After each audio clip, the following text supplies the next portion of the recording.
You think you know what it takes to be a soccer mom? I mean, soccer mom? How about cheering mom, videographer mom, coach mom, or even better, MVP mom? What drives the game begins outside the game. And we're back here. Beautiful Monday night in Surprise Stadium with Radford Highlanders coming into town. First time in 25 years that these two have mixed it up.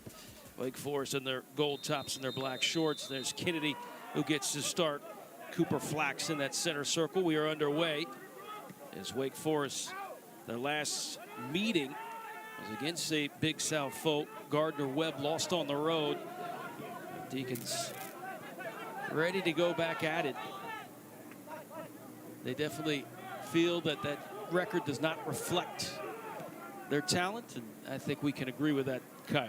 Yeah, for sure. But at the end of the day, you are what your record says you are. And that's just how the sport works. And they've got to get going soon, because if they have postseason ambitions, if they have, you know, desires to challenge for ACC title, a national championship, that kind of thing, which obviously, like you said, they believe they have the talent to do, they have to show it on the field, or else they're not going to get a chance to play for it. Yeah, they got a lot of players that are banged up too, and as we mentioned in the open, with such a small window to do all that and then having to deal with injuries, that's got to be just a big bump in the road. And like we also mentioned too, one of our broadcasts with soccer, it also has to do with a little bit of luck. And luck is, you know, staying healthy sometimes. Yeah, I mean, injuries have been something that Bobby Muse has had to deal with as WakeForest head coach for a few years now. But at the end of the day, depth is a part of what makes a team good and what makes a team strong. And they know they have the depth to get through that. Bringing in a lot of new players too. They're getting their sea legs earlier than expected, somewhat. But the Deacons hoping to get on this win train here, and it'll start tonight. They will then host UVA and then Elon, and Elon is undefeated. This one will just go out over the byline, but talking with Bobby Muse, he just looked deflated a little bit just of having to deal with those injuries. It's got to be nerve-wracking, because there he is there. You know, once you get that squad and you can see it and you're ready to go on the pitch, and then now you got to put in other pieces and see how they will gel. But Bobby's been at it for a long time. There's no doubt about it, one of the best in the business. But he's going through it early in this one in 2024, having to deal with some banged up players. Yeah, for sure. And it hurts. Like, it's nobody's under any illusions that, and certainly Bobby, not under any illusions that, you know, it's hard to get through injuries, but they know that everybody's on this team because they're talented enough to play for WakeForest. Yep. And that's how Bobby and that's how everybody tries to build a squad. It's tough. It goes up and down from year to year, but as you see here, they've got a very experienced team. 10 seniors on the roster, but then you've got 11 freshmen. So this is sort of a transition. But these years, when you've got a healthy amount of seniors, are the years you want to be able to perform. That's how you build, you know, big graduate classes. You want to be able to peak at their peak. Well, the motto is earn the jersey, and sometimes you have to earn the jersey a little earlier than you expect to do so. And right there with Kruger, who's having to get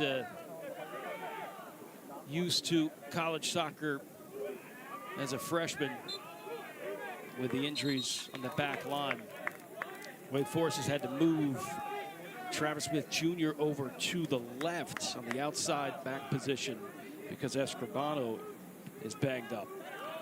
So then they had to bring Kruger to play the center back position next to Prince and Ponza. Of course, Cummins the right outside back. But there's been some fun moments too, especially with Perez on that set piece, and had Bobby Niang, who's right there, settles the ball brilliantly, trying to cut it back, brings the double team. Here comes Cummins, trying to sear that one past the keeper. Good idea, one touch, pretty good pace. Just yeah, not a bad shot, but what you want to see from a chance like that, Ty, is you want to see a shot on a shot. And what I mean by that is that looked like a cross. It looked like he'd had the curl and the pace of a cross, but it looked like the intent was to shoot it. Certainly went right at the goalkeeper. So it just needs to be a little bit better decisiveness in the final third. Trey Selfin, very well seasoned, and having to navigate some new figures back in the back line without the trusty Garrison Tubbs, which is tough.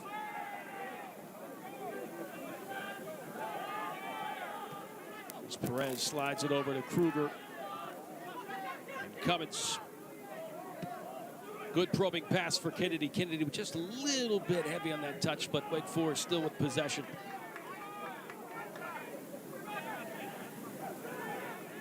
This looks very promising. Over the top, trying to find Niang on the right side. Niang had to almost throw his leg almost 10 feet in the air to try to bring it down. He did bring it down. And he's able to bring a corner for WakeForest on the near flag. Doing the honors for WakeForest, number 20, Ryan Fessler. So Fessler will take the corner.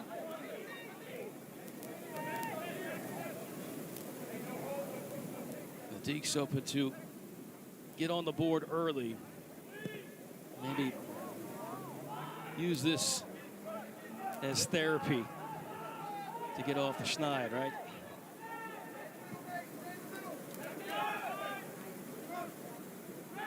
Feather touch there by Fessler. Now Cummins. Oh, that looked almost remarkable, brilliant, world-class all together. As Cummins with a little tail on that, and a one-timer by Cooper Flax.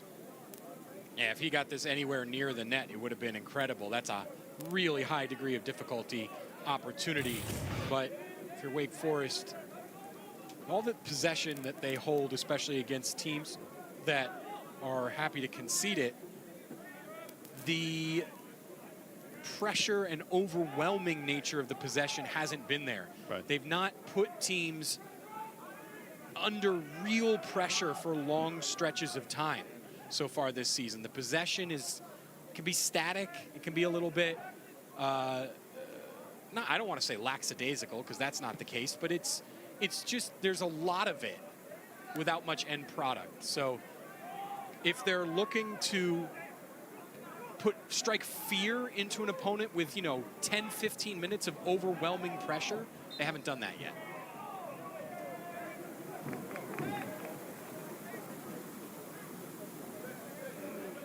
Foul called on Radford there. That's why the kind of stoppage. I think that was a handball, Ty. It didn't look like there was much else in that, because that's the other thing. The Deeks have been a little bit susceptible to high pressure this season. It's forced them into a couple of mistakes, and that was almost one.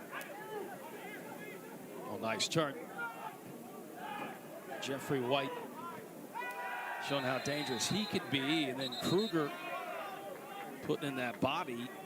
It's called being a little extra physical. Ty, one of those injuries that Bobby Muse has had to work around is to Liam O'Gara, who really just exploded to life last season with the Deeks as a young player. They're not going to have him for a bit, so White is in a role that he probably didn't expect to be in at this stage. White and Perez, the two that have had to see time earlier than they thought. White on the wing and Perez in the middle.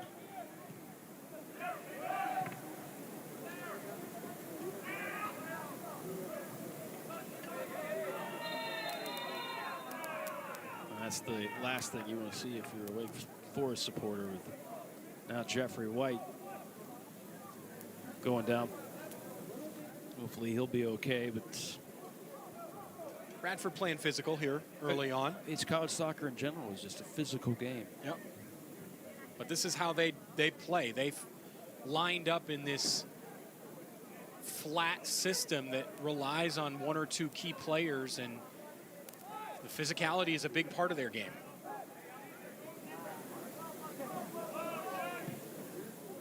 Looking for their first victory, first point of the season. They fell to Wofford in their last match, 1-0, and that goal came early. But Radford could not execute on opportunities. Niang, who can execute well, but put one off a Radford defender. Now Radford trying to see if they can get that one up the field and get into the counter. Taken away. Niang towing it back to Cummins. Cummins immediately got double team two, trying to give that back to Baba Niang, but goes out of bounds for a Wake Forest throw in. There's Chris Barrett. He is Mr. Highlander himself. He played at Radford, and his dream job was to become head coach. He was given the interim head coach title back in 2020. And here he is, season year 2024. But you got to love if you have a former player. He even brought another former player, one of the best or the best goalkeepers Radford ever had, John White. That might be him right there, but he brought his buddy, used it as a brotherhood. Hey, we got to get our Highlanders going. Yeah, it's important to have a coach on staff who knows the program and has been around it for a while. And certainly, you know, elevating assistant coaches to head coaching role can do that, but add in the bonus that he played there. And a quick card there is Perez. He wanted maybe to say a little something. Yeah, that's a tactical foul. That's as tactical of a foul as you'll get. That was entirely on purpose. It's a little early for that. You don't usually see those just 15 minutes into the game, but knew exactly what he was doing and immediately booked. Referee right on top of that. That's Rashawn Clark, who is the head referee. That's a Bob Habib Lahi, who gets his name on the book. He is one of the many transfers. Came over from Governor State University. Or pardon me, came from Lake Erie College. They've been known to put in D1 talent. Here's Niang. He's going to pinch in. A little 1-2 with Julian Kennedy. Now White was looking up. This is what Wake Forest needs to do well inside the box, and maybe not a shot, but they will get a shot when a point to the spot by the head referee, Rashawn Clark, will now put Wake Forest 12 yards away from making this 1-0.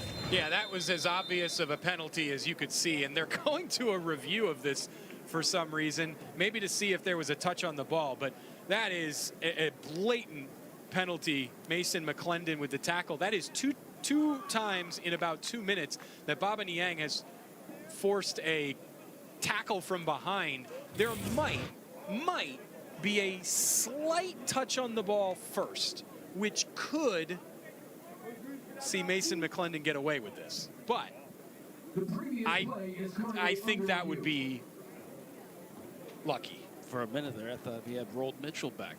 And he was an artist at getting into the box and getting tripped up and selling it. Niang is looked like he was, you know, ready to go and take a shot before tripped up. And let's see if they're going to confirm it. Yes, they do. Yep. The only thing that could have saved McClendon there was if he got a tiny piece of the ball first before he cleaned Baba Niang out. But it did not appear live that that was the case, and clearly they have confirmed that quite quickly on replay. Now this will be just the second PK for Wake Forest this season. Yang with 3 goals, looking for his 4th. He had a brace the last time he had his boots on this pitch. He'll have a chance to add on. With possibly 4 if he can get it past Alex Eydelman, the senior goalkeeper from Washington, D.C. at 6'1", 12 yards away. Baba Niang. He's been the hero so far on the offense. Let's see if he starts it off with a goal. And it's smacked away. Well done by Eydelman. That's an excellent save, Ty. That's all you can say about that is that's an excellent save. It wasn't the best penalty of all time, but it was a good one. It wasn't low. There was some height to it, and it wasn't near the goalkeeper. The goalkeeper had to make a decision, and he did just that. If you're going to criticize anything about Niang's penalty there, maybe it was telegraphed a little bit, but that's just a good save by the goalkeeper. So Niang unable to come up to a PK and executed. Brilliant save by the senior goalkeeper from Alex Eydelman. And that has ignited the Highlanders as they're off and running. O'Sullivan marked up brilliantly by Cummins.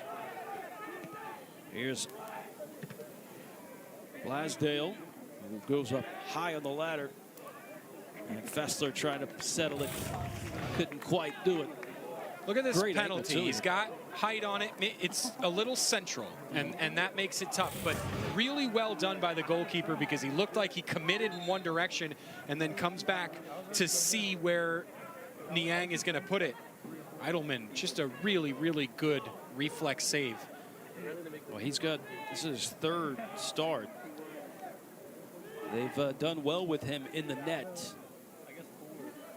Just hoping they get some offense to help him out. But 28 shots he's faced. He had 10 saves. He's allowed 3 goals. And right there, he looked about as stout as you can get. Niang doesn't miss that much. Ty, if you're the Deeks, have to keep your head up after that. They have been strong to start this game. Niang's been a threat in the attacking third, won the yellow card, and then won the penalty just about 2 minutes apart. In all honesty, Ty, I'm a bit surprised they didn't show a yellow card for the foul in the penalty area as well, because, I mean, that's a goal-stopping chance. It's not quite denying a goal-scoring opportunity last man red card foul, but that's a yellow card tackle. And so, really, in theory, Baba's won a yellow card and a penalty that could have been a yellow card in the first 15 minutes of this game. You have just got to keep feeding the beast and keep it turning because they've looked good. Trying to take some baby steps. As Wake Forest also trying to figure out their identity with some missing components on the shelf.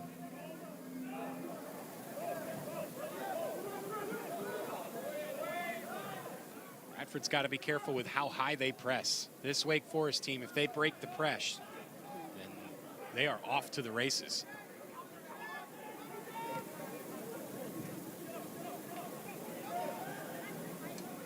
Using the width of the pitch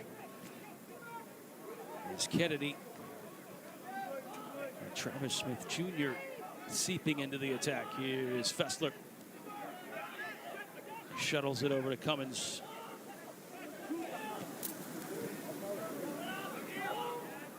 Inserting that pass for Kennedy, and then we've got now a Highlander down.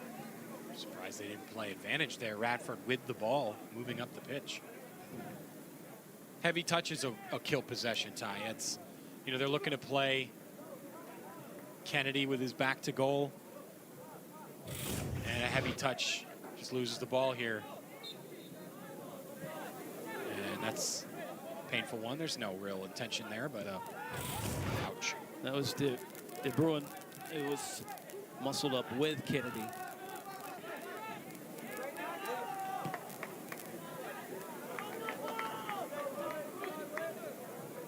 Now the last meeting between these two came in 1999. It was a 5-2 scoreline. Wake Forest, 7th in the country at the time, unbeaten. And had a little issue with Radford, but then took over in the second half.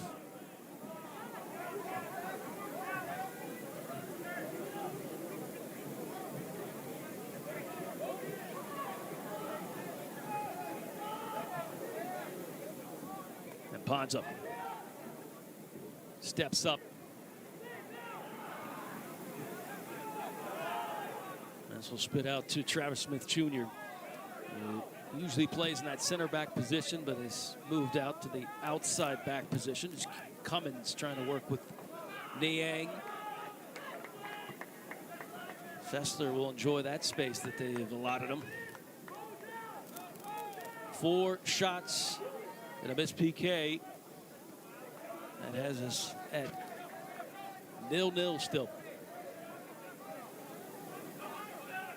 Deeks have looked real good in the first stage of this game. Just got to keep it going. Look at that delivery into the box. Attempt on a little Maradona move, but did not work out. That's one where you shut your eyes and just hope that you still have possession. Only a few people in the world can do that on a regular basis. One of them you just mentioned. Yep. Wake Forest, their last match is Kennedy. Oh! On target, but just a tad bit up and hit the crossbar. Now that is a first touch. First touch from Julian Kennedy, sending the ball perfectly on the turn to set himself up for that shot. Gorgeous move. Mentioned just 30 seconds or a minute ago, Kennedy losing possession on a heavy touch. How about this first touch? Look and listen to this. Watch this. Ping. Right off the woodwork. That's gorgeous. And that is how you use your first touch, not only to settle the ball, but put it exactly where you want it and set up a move. Ty, to me, a good first touch is the most important skill in this game. You can take any other skill, whether it be shooting, passing, vision, all of it. Yeah, hard to argue with you. If you have a good first touch, the rest will come. And it can also destroy games. Yeah. You know who knows that real well right now is the U.S. national team. A couple of poor first touches and they lose to Canada a couple of days ago. Johnny Cardoso will tell you that. Tim Ream will tell you that. At every level of the game, the first touch is the most important skill. Oh, yeah.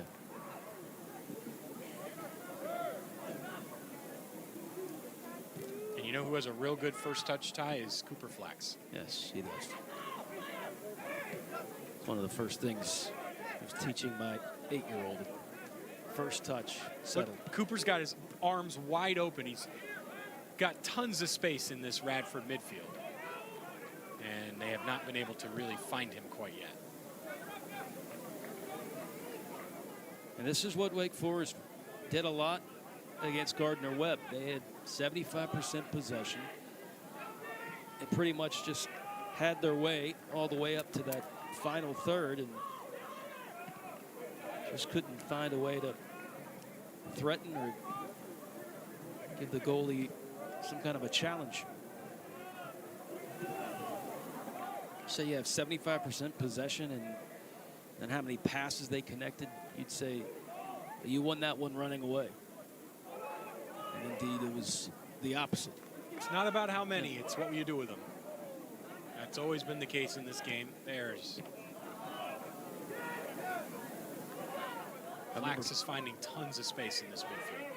I remember speaking to the Indy 11 head coach last month. And he said, let's just cut to the chase.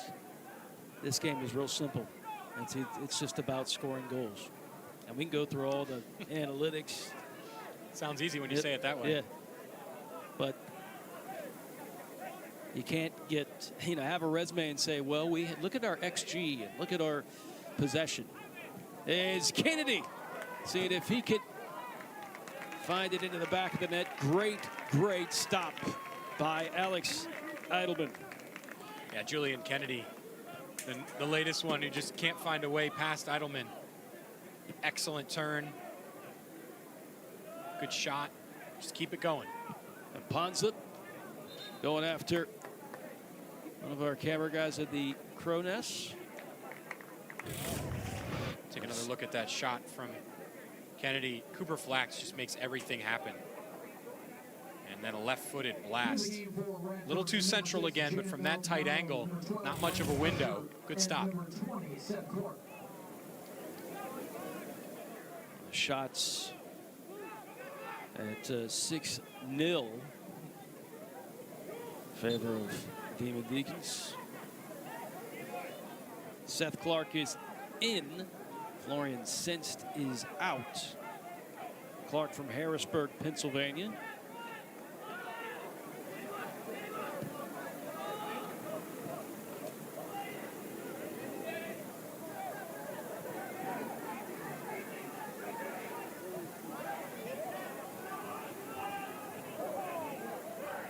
I was reading the publication on Radford so far, and the bottom line was this, which this echoes a lot what we've heard.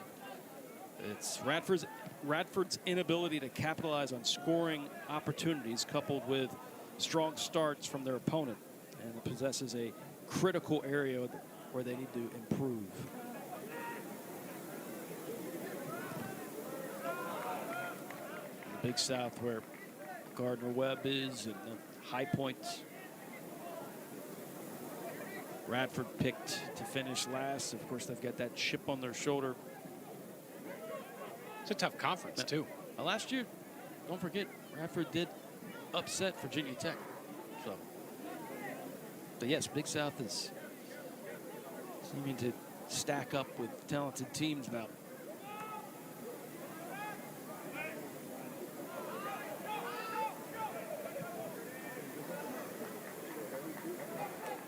This will be written out of bounds as we tick down to about 21 minutes remaining in the first half. 0-0, but Wake Forest with a couple of prime opportunities, especially a PK, as the bad luck continues for this Demon Deacon squad in 2024.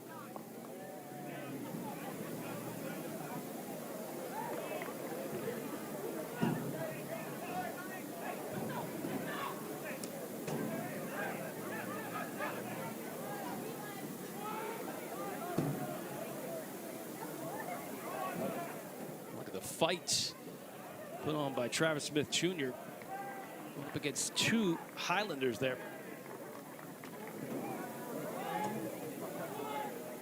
Another eye-popping stat too is how much possession Wake Forest gets so far this season. How many shots that they're somewhat getting is the lack of corners that they can get. Yeah, it's a very outside-in team. And that plays sort of against verticality. So when a team plays inside out, that's how they win corners a lot. If you're a very vertical team, if you're using your wingers in the final third a ton, it's not really what Wake Forest does.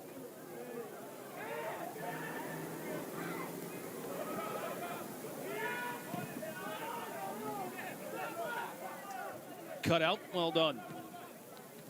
Maldonado, who's come in, and now the Highlanders looking for a shocking first goal, but coming out to claim it is Trace Alford.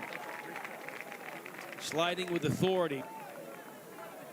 And he wants to quickly get it going with Fessler, starting it from the back and moving into the midfield.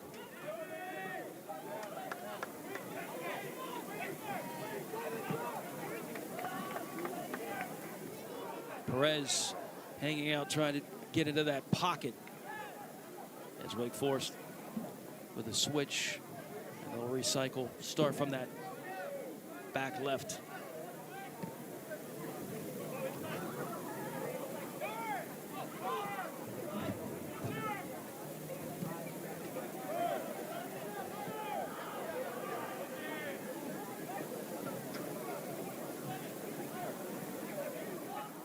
Perez thought about the return.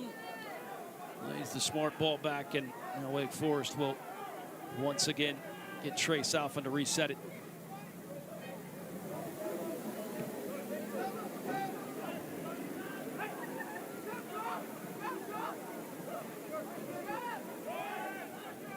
Good work off the ball by Jeffrey White there.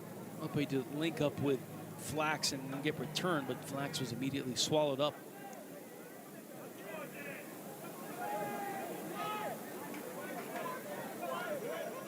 Deeks connecting passes after passes. Now they'll try the long ball to go over the top. Well played. Headed back to the keeper, Eydelman. That was McClendon. McClendon played USL 2 this summer for a team we know, Vermont Green. Remember, what of a star-studded team they had. Lots of VCU players. Not to mention some New Hampshire players.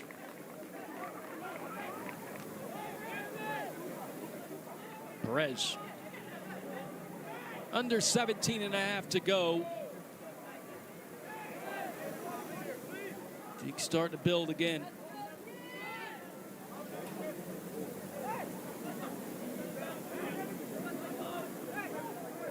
The Highlanders have kind of hung back. They have, and the Deeks have come at them as they should. This is the kind of intense pressure over and over repeatedly that they've been looking for all year. Kennedy with another swing. Still can't find the target, but at least he's getting some swings inside the box.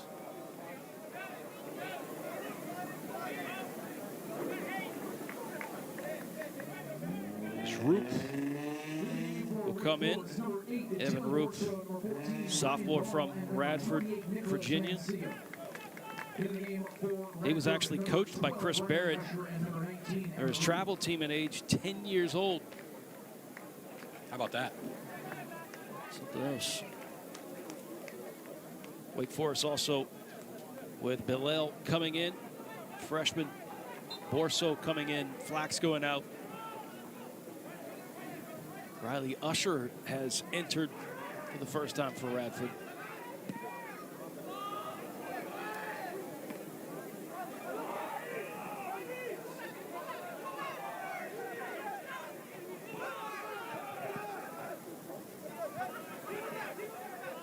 Sullivan. Radford with the overload here on this near side. They want to go forward, but they've been forced to push it backwards now. I wonder if Wake Forest will put on that press.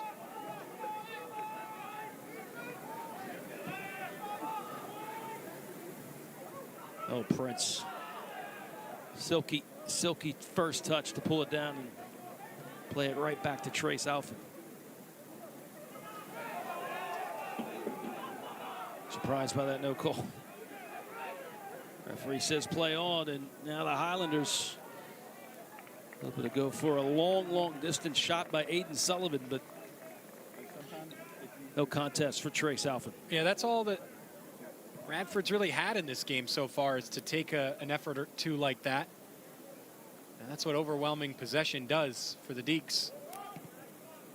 Oof. That was a risky pass. Not sure if Cummins knew that Roop was standing right there. Here's a shot that could sneak past Trace Alphen. Trace read it well, goes out of bounds. It'll be a goal kick. Those small nooks and crannies, right? When you keeper and you just all of a sudden look up, it's that just one hesitation and then you can get bit. Yeah, and they've been bit a few times at the back. The Deeks have, with a couple of mistakes. We saw it in the opener against VCU. They had a couple of defensive errors against Gardner-Webb that you mentioned before. They hold 75% possession and then concede 3 goals. It's just down to some mistakes. They've got a couple of young guys back there and still getting their feet under them, but they're in the part of the season now where these results matter a lot. Yeah. And, you know, they're in a situation where you get to the end of the year, a couple of early season adverse results don't go your way, end up biting you when it comes to postseason places or, you know, seeding in the ACC tournament, whatever it might be. It's a bummer. They all count the same, even when you've got guys injured or even when you're not quite ready yet. Yeah, Bobby once told me, again, I think I've said this many times, but he said you can't quite get an idea of what you have until after the 5th or 6th match.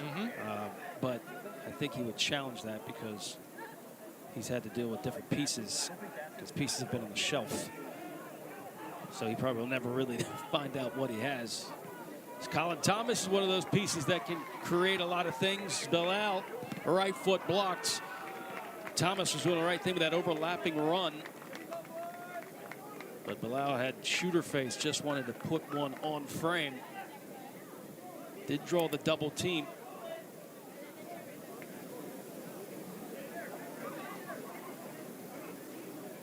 The mix of the youth and then the veterans, not to mention how you had the transfer, Bassett Umar. That is tough too, once you get into that final third, on finding how the player will react, where they're going to go. If you're trying to get that ball played into the 18.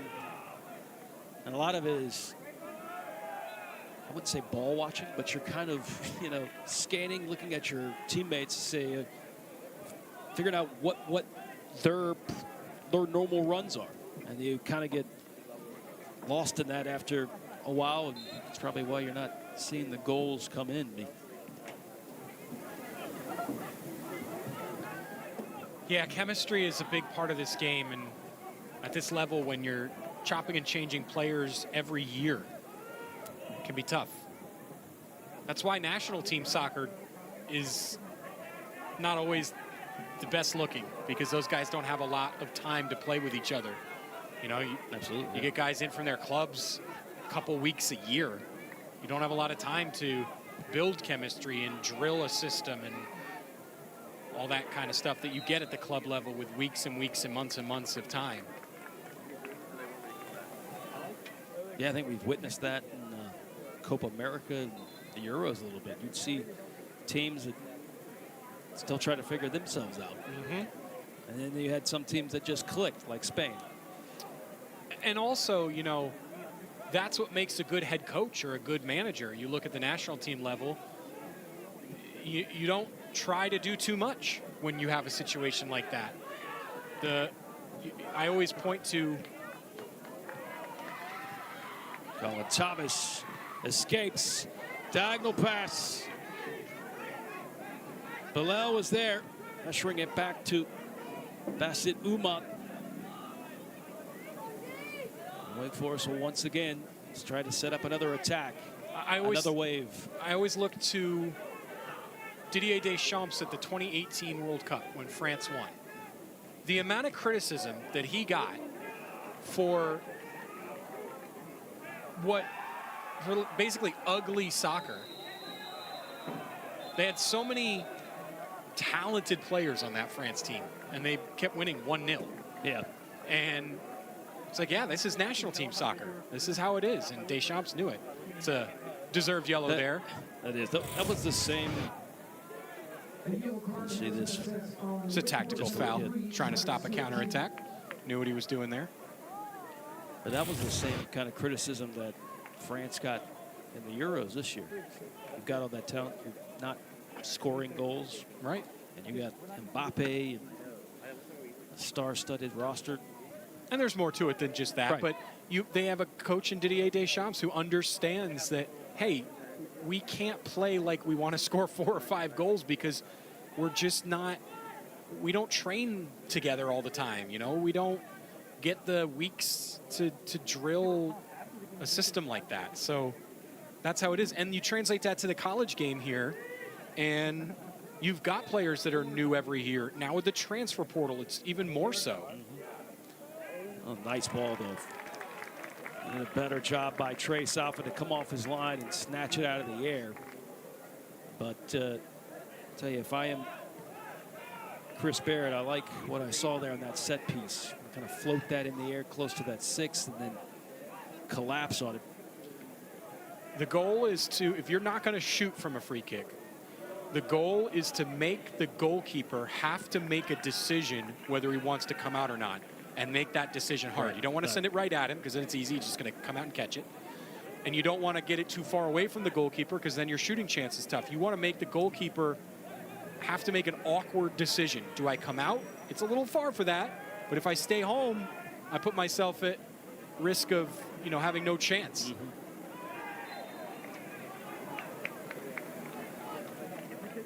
And then on the flip side of that, credit Trace Alfin for being decisive and coming off his line and making the catch without any hesitation. Cummins wants it. Maybe he was saying go to Colin Thomas, as Thomas now pinches in with Fessler. Sitting there right in front of the circle to Perez. And see it. Here's Borso. Could we see a goal before halftime? As many trips into the neighborhood of the Radford Highlanders, but sitting there with 0-0 on the scoreline and adding to the frustrations of this Demon Deacon squad.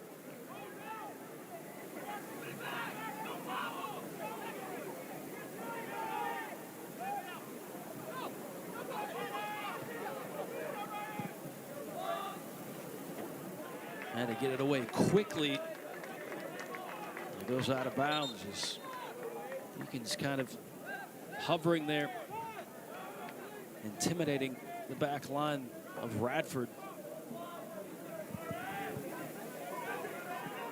Under 8. Could this be the trip? With Mancia. Borso spinning. That was Perez.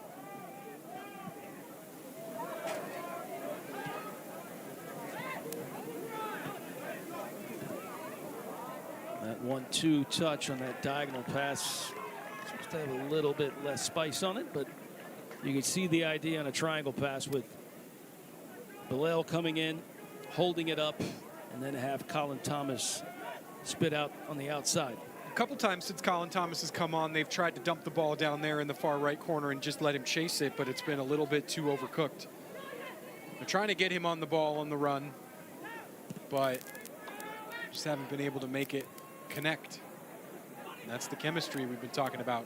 You know, somebody sending that ball deep for Colin has to know exactly how fast he is and how quick he can get there. That is a thumping challenge. Uman. Oh! It's just very small margins. Soccer, of course, just like any other sport, small margins. I mean, let's look at just how close this was for Bassett Uman.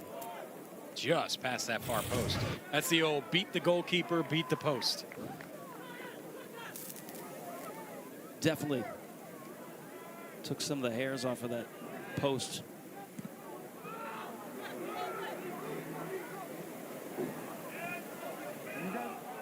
Now these counters are what has hurt Wake Forest, and Radford knows it. They want to quickly get their troops down and play one into the box.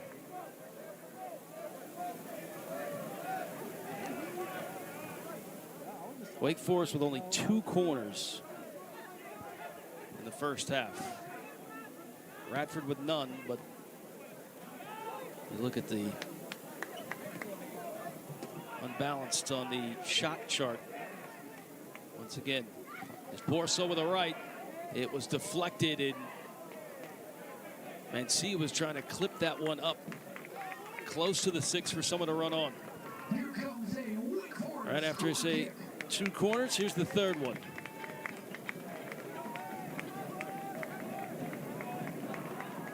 About 5:15 remaining in the first half. Short option, Uman. Here's Fessler trying to split the defense. Gets upended. Play on.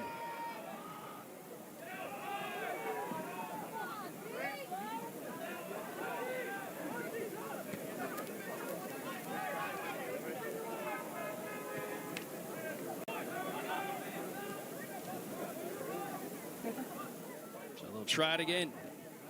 Fessler Able to get a foot on it. Perez. Nice. Shown run there by Thomas. Uman. Behind of Fessler. Fessler just trying to pull out his foot with enough contact to push the ball over. And now we got the clock stopped with an injured Highlander. Cramping in the in the 41st minute.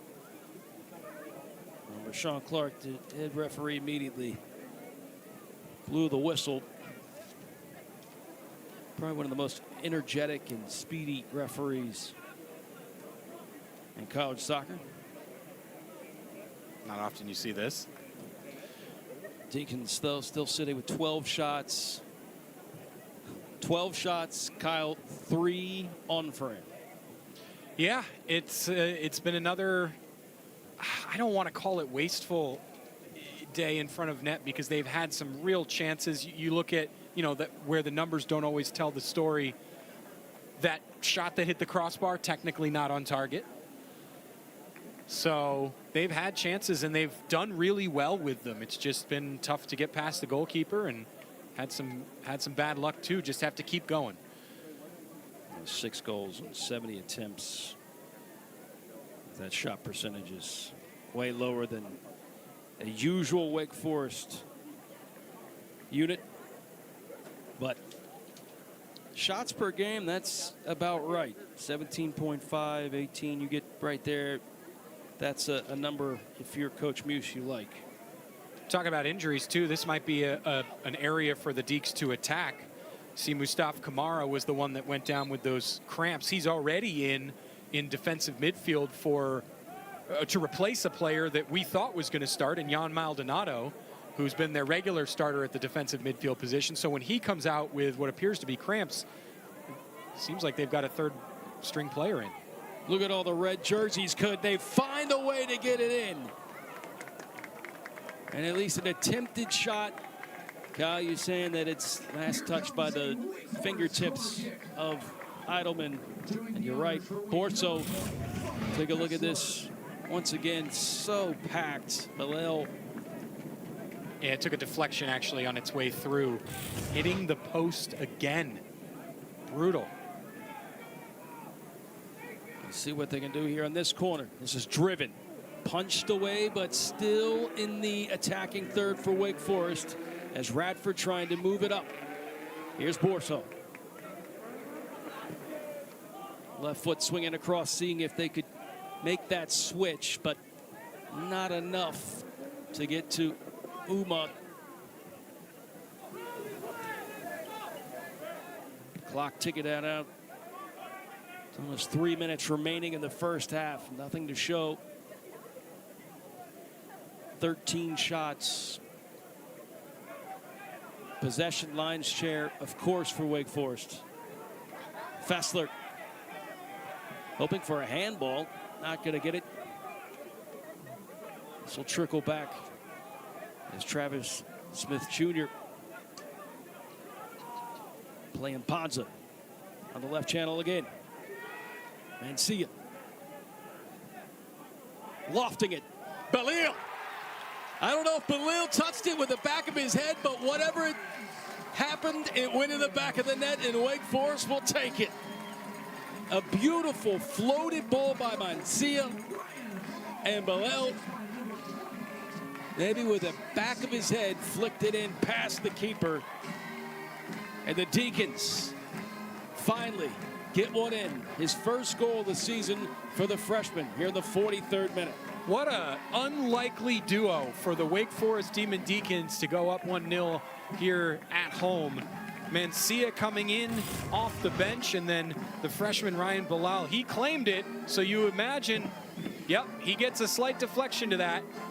Perfect cross on a platter. That is a very difficult skill for a striker to do the glancing header and get the angle right, perfectly placed inside the far post. And those are the type of balls that are going to create goals like that. It's just that quick back over the top. Of course, you got to stay on side, but it caused so much chaos. And what do you know?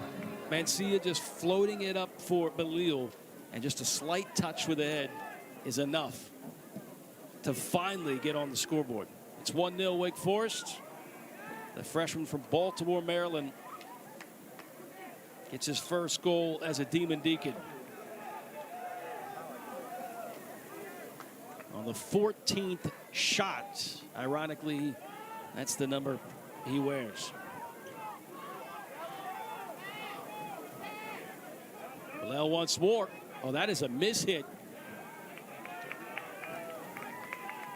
Bassett Uman, who has had a injury problem last year for Dayton, but the year before was one of the best in that division. Look at that touch by Belil there, cradling it on his foot.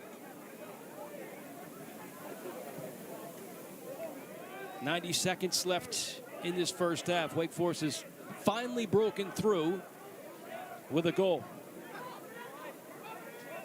And like Kyle said, and probably the most unlikely duo, and see it to Belil.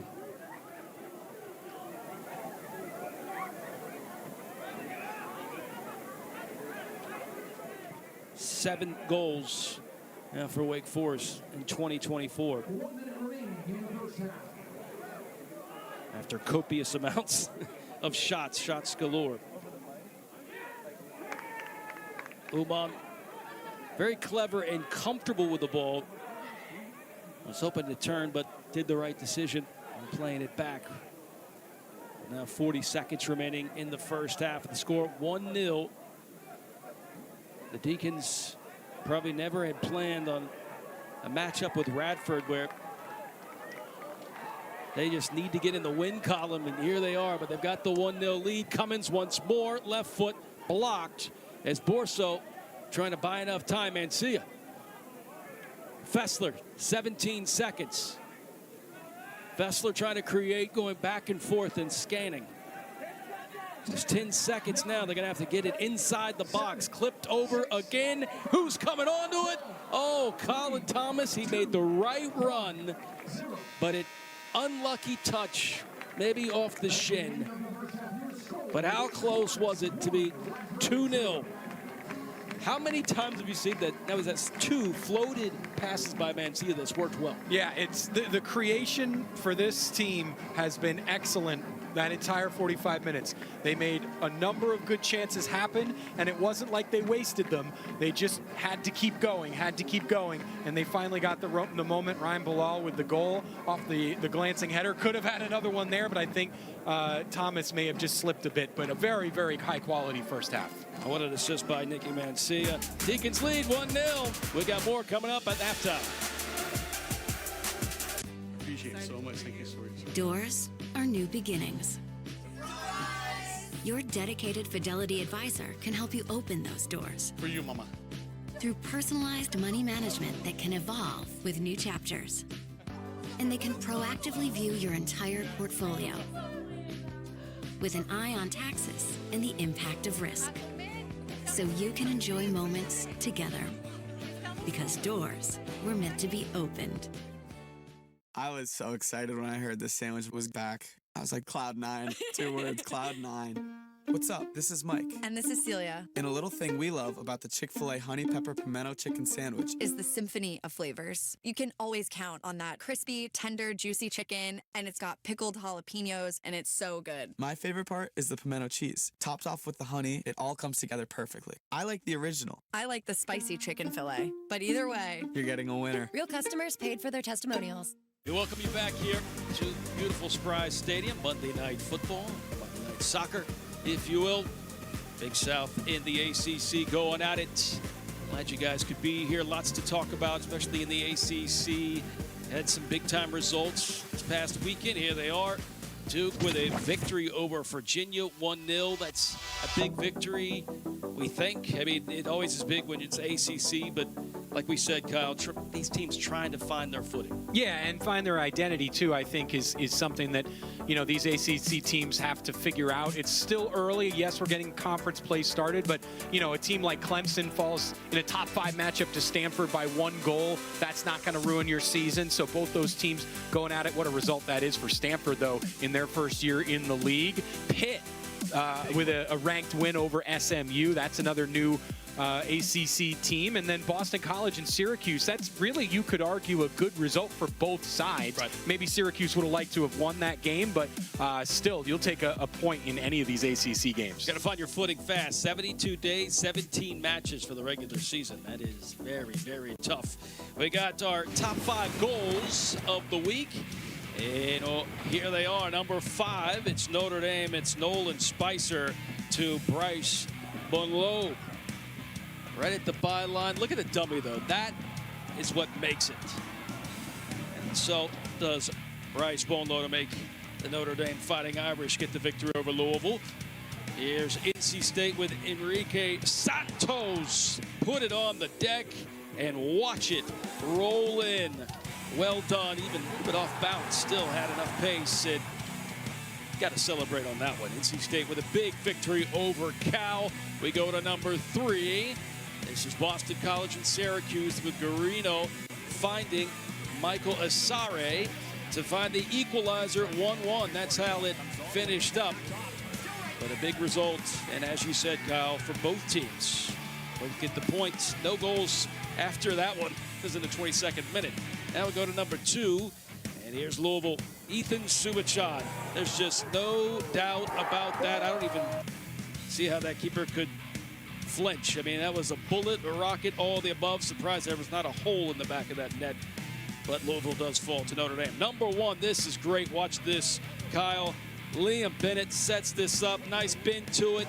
Perfect timing. Hakeem Karamoko. See this one more time. This is just brilliant. Falling down. That was in the 42nd into the match. 40 seconds into the match and scores.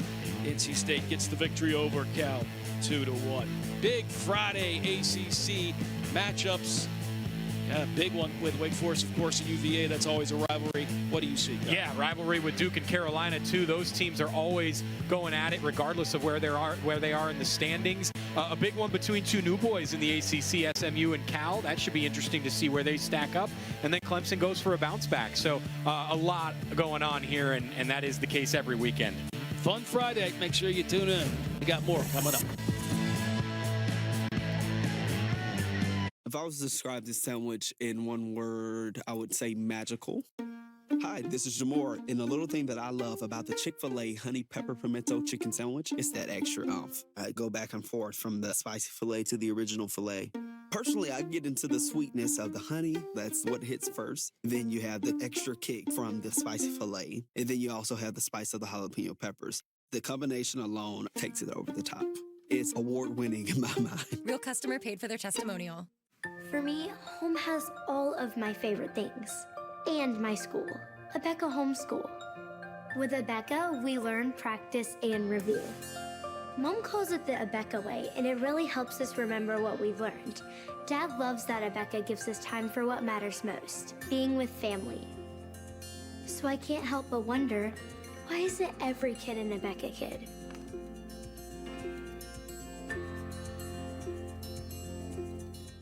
And we're back. Monday Night Football. ACC Network Extra. Wake Forest leading 1-0. That's our score. And then, Kyle, it's kind of the same thing. We're here in match 5 of 2024.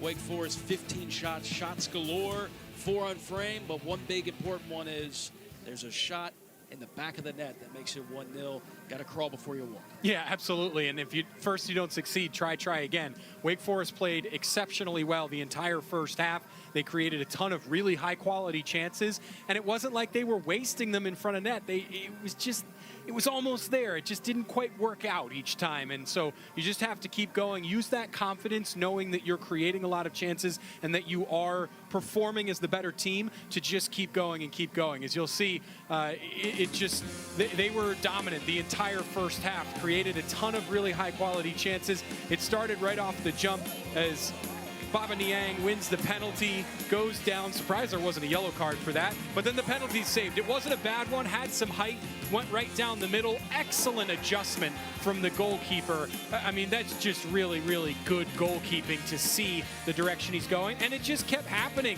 Julian Kennedy, bang, off the corner of the crossbar, and then another one saved by the goalkeeper. Great save off a really high-quality shot. You see right before the goal, bing, they hit the post again. That one deflected and off the woodwork. It was probably goal bound if it hadn't hit a defender. And then finally in the 43rd minute, Ryan Bilal with the header.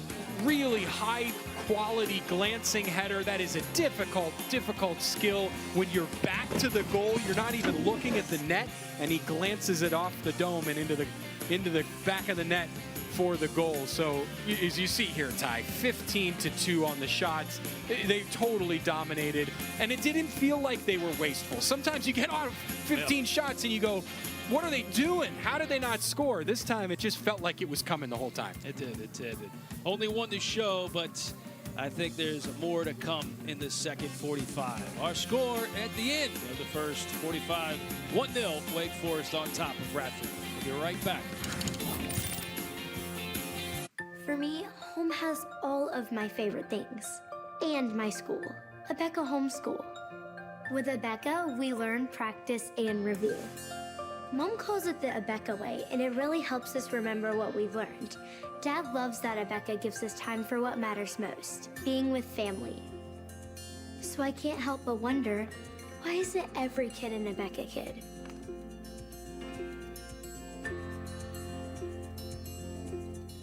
With fast and fair claims handling and 24/7 help, you get more with Geico. Just like my family gets way more in a soccer chance than the average fan. Ole, ole, ole, ole, ole, ole, ole, ole.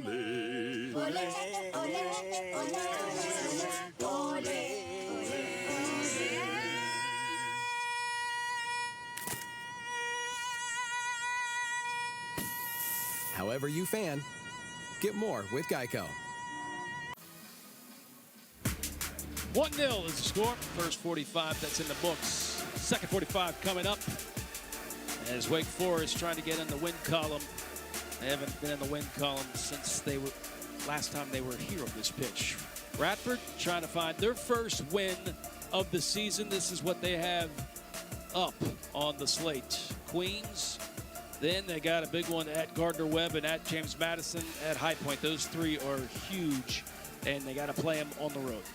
Yeah, it's a tough 3-game stretch all away from home. You've got Gardner-Webb, who just beat this Wake team recently, and then 2 top-tier conference opponents. So, tough one. High Point is getting some votes for a possible top 25, too, as Wake Forest now, this is it. Rehearsal is over, because guess who's coming to dinner on Friday night? It's UVA, the Cavaliers, the Wahoos.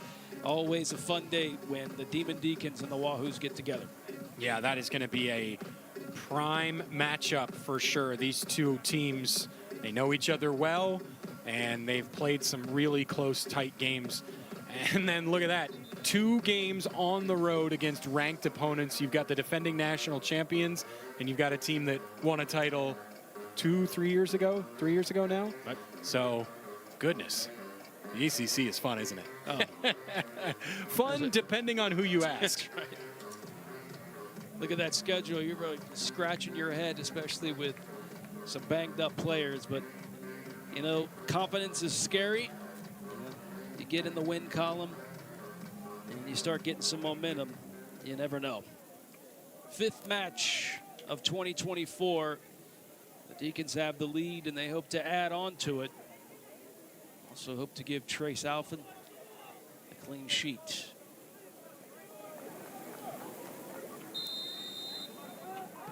Now we're underway here in the second half. Deacons, let's see how they come out in the first 10 minutes. A 1-0 lead was not exactly very satisfied by this squad going into the locker room.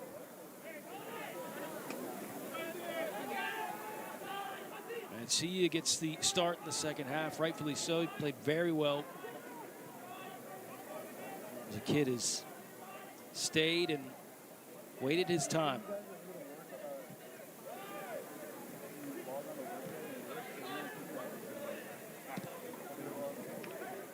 Good inserted pass, this Paris Mitchell. We talked about him in the open. He's finally on the pitch in this one.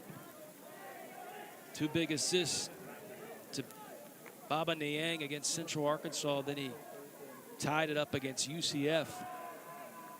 First goal of his collegiate career. He is stout. I mean, he does not look like a freshman.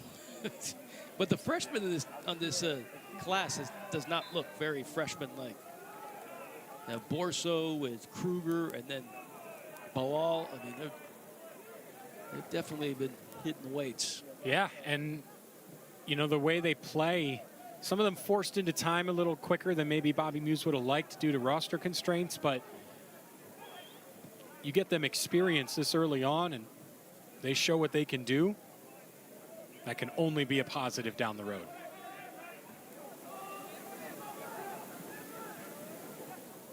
Early moments here in the second half, and Radford hoping to do a little surprise attack here, and big switch by Colin Thomas, an unlucky touch by Jeffrey White. And Radford are going to have to open things up here, knowing that they're trailing. They did not threaten very much in the first half, so however they had hoped to attack this Wake Forest team, they're going to have to reshuffle or rethink.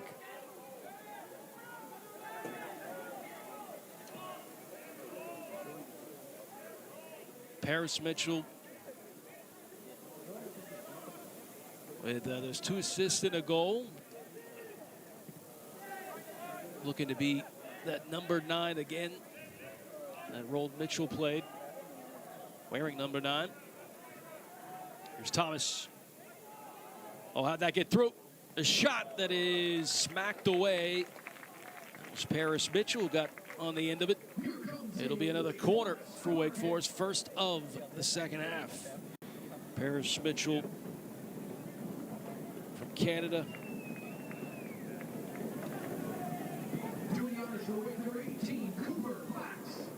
Originally supposed to be part of the 2023 class, but finally here in 2024. Paris Mitchell looking for a handball too there. As Perez able to get it to the outside to Flax. Now Flax looking for that 1-2. Almost came away with it.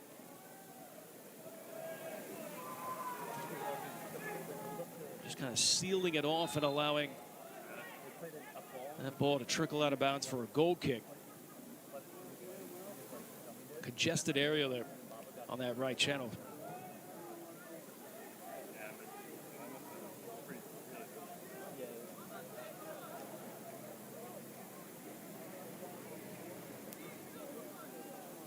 Radford just not able to get stuck into this game, really. You know, the way to disrupt this Wake Forest team, as we've seen this year, is to make life difficult on them in possession. And they just haven't been able to do that in greater quantities. Trying to figure out this call. Paris Mitchell is going to get called for the foul here. Although he was stationed, and the Radford player was in the air. But play on.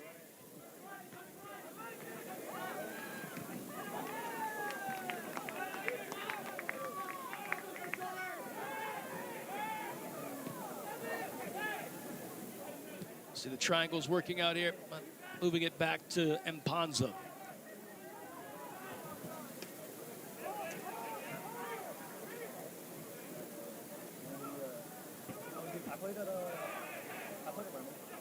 Paris Mitchell trying to turn, not allowed to, and now Radford going to get up the pitch quickly.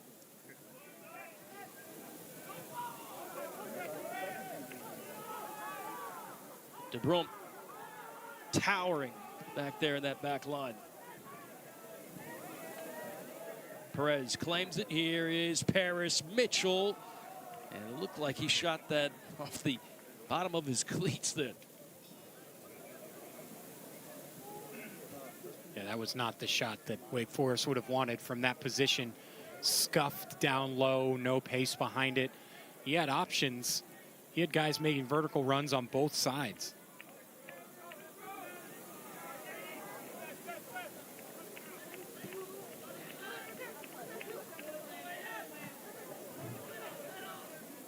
I still applaud the effort. And the reason for that being is the yank on the jersey is, you know, kind of like basketball. If you could show that you're going to fire off from beyond the arc, it seemed as if their opponents, for Wake Forest opponents, are calling their bluff and just kind of hanging back with that low block and saying, yeah, you're allowed to shoot it from outside the 18, 20 plus, go ahead. But if you back off and somebody airballs a three, you're not really, it's not going to make them step up, right? So true. You've got to make them worried about that effort. First, you got to take them, though. For sure. But, yeah, that's also another frustrating thing, too, when you're trying to figure it out offensively, and then you go into the youth part, and they might not say this out loud, but they're going to be a little reluctant to shoot it because they don't want, if they miss it, they don't want the gleam and the stare down, right? But once somebody just gets the green light and starts just firing shots, just follows suit. But they try to covet every possession and trip into the final third, right? Oh, that's not a good sound. As Niang got tripped up. And is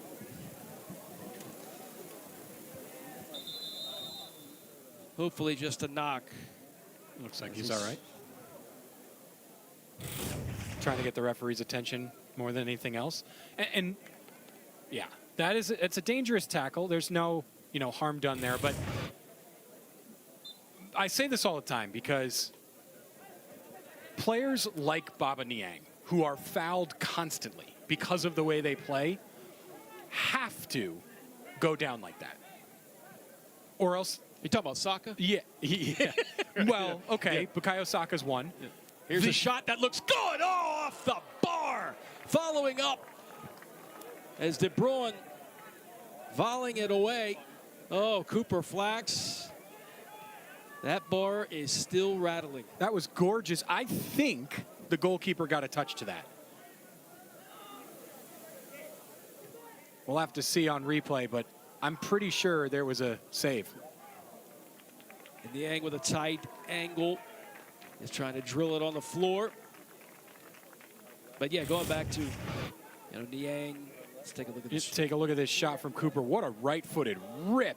Yep, goalkeeper gets a slight touch. That is an exceptional save. What a job in goal today that Eydelman has done, because without him, you've got a penalty that goes in early. That probably goes in, a couple more. I mean, what a job he's done in goal. But to finish the point real quick, Ty, a player like Baba Niang, the prime example I go to is Neymar. Neymar, for multiple years, statistically, was the most fouled player in the Big Five European leagues and the Champions League. And, he got constant criticism for flopping, for, overreacting, whatever. He had to do that to get calls because refs wouldn't protect him. And because of the way he plays, he's such a 1v1 guy that you have to go down to win fouls, or else they're just going to get beat the heck up. And you know what? He got beat the heck up anyways. And his career's been stunted by injuries, and injuries that largely have come from challenges. It's tough. And so a player like that has to protect himself in that way. This looks promising. Look at Jeffrey White making the run. There's Paris Mitchell trying to tee it up. But yeah, it's a catch-22, right? If you're so quick with your feet, so good with the ball, not everybody's that quick. And if you're that quick, you move the ball, you're a magician. And defenders, anybody, they have no choice. Trying to play defense. but they're late just because they're not nearly as quick as you would. It's a type of player that often ends up injured because of that. You think about, another sport, running quarterbacks, right? Running quarterbacks get injured a lot because of just the style of play. They put themselves in harm's way. It's the same concept, and unfortunately, sometimes the way the game is reffed, if they try to stay on their feet or, just go down under only challenges that actually hurt, they don't get the protection that they need. And so sometimes a challenge like that we saw with Baba a few minutes ago, he's not going to get hurt on that, right? The guy slid in, 2-footed, but in front of him. It's not dangerous, but it's a foul. And over the long term, if you do go down and you do let the referee know, hey, that was almost dangerous, now the ref's looking for it, now the ref's aware, and they can protect themselves a little bit. It's just how players like that have to be, unfortunately, to show the referees, look, they're battering me. I mean, we saw Bob already win a yellow card earlier and probably should have on the penalty as well. So he's been fouled a lot today. Another corner kick for the Demon Deacons. I don't see a lot of those. This is number 6, I believe. And targets inside from the 12-yard spot in. Paris Mitchell, Jeffrey White. Kruger has gone in.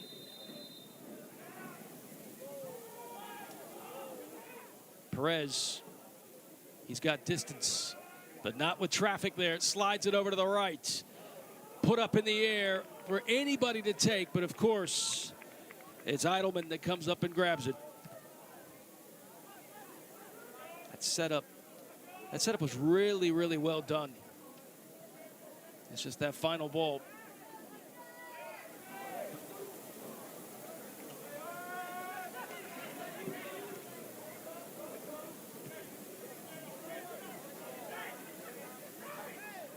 That's why you got, well, you're going back to our conversation about quick feet, being able to dribble the ball well. That's one of those things in your artillery that you have to know when to use it and not when to use it, right? Yeah. I remember in my years of coaching, there'd be a player that could dribble so well, but I explained to him, there's only times where I want that because you're nowhere near faster than a pass ball. So you get numbers quickly up. It's all about numbers. That is like a survival skill. If you're left alone on an island in the corner, you have to find a way to create something. That's when you use that, but not just sitting in the middle of the pitch. Yes and no. Yes and no. There some players, that's their best weapon. I mean, look at a guy like Baba. His acceleration. I mean, he goes from standing still to top speed quicker than anybody else. Yep. And sometimes you can't pass the ball through an opponent, but you can dribble it through them. That's so I agree with you. I think some players maybe dip into that cookie jar a little too often, but sometimes that's a player's best weapon. I mean, we've seen some of those in the adult league. Like of putting on a clinic in the middle of the pitch with nobody on. I mean, it's like, why, you're just wasting time here. Niang's not wasting any time here. At least have somewhat of a look.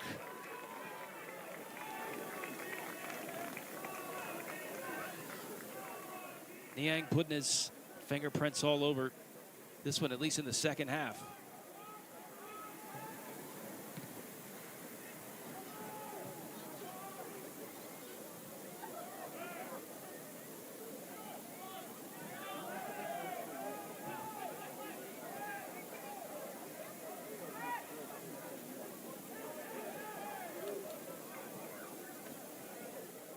A lot of slide tackling, and finally that ball spits out. WakeForest with 21 shots. But a goal in the first half is the only difference between these two squads. First meeting in 25 years.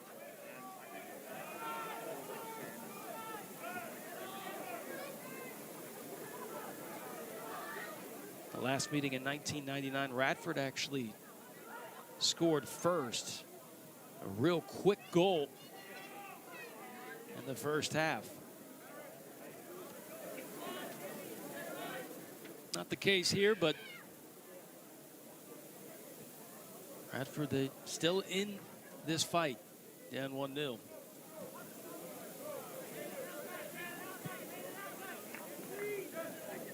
I see it, trying to make that diagonal run to the flag.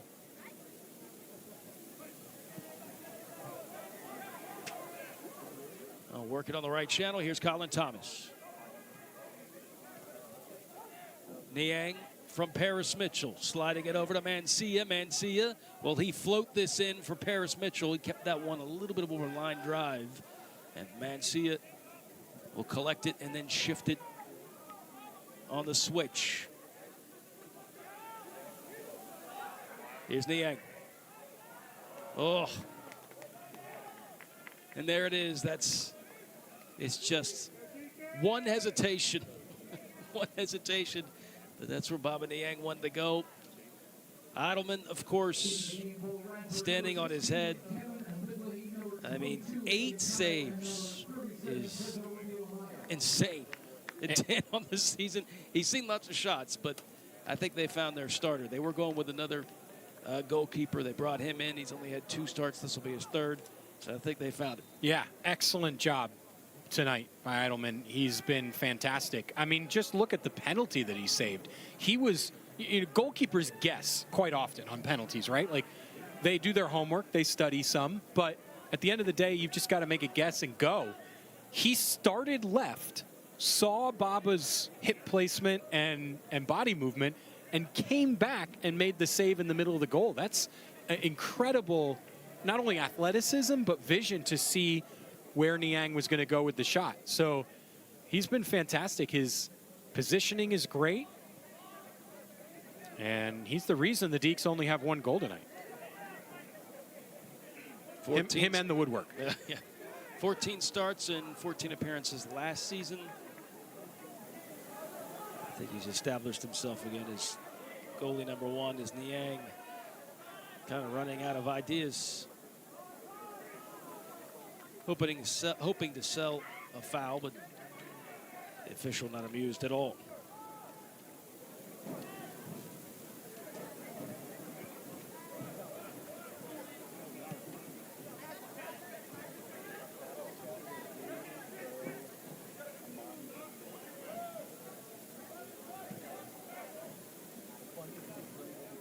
Flax in the center of the pitch.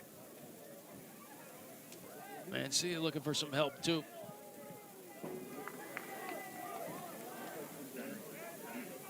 As the Demon Deacons cut the pitch in half. They really have. That's a great way to put it, Ty. This has almost been played exclusively in the Radford half.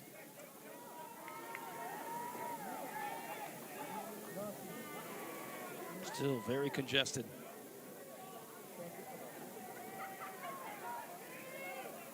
Trying to find some openings, which has been tough, as Paris Mitchell using the chest to push it over the top.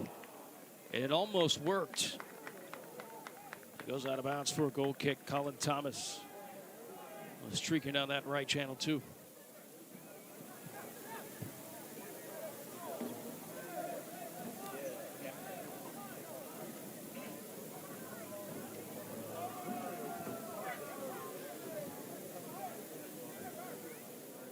Ty, the longer this stays 1-0, the more confidence Radford have as they start to open things up.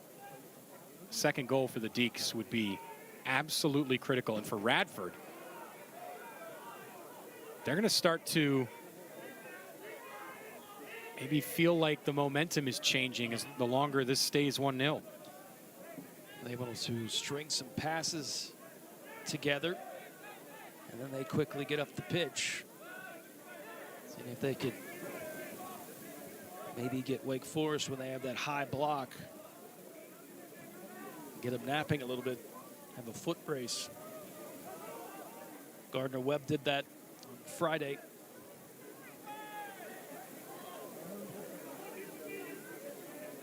A lot the same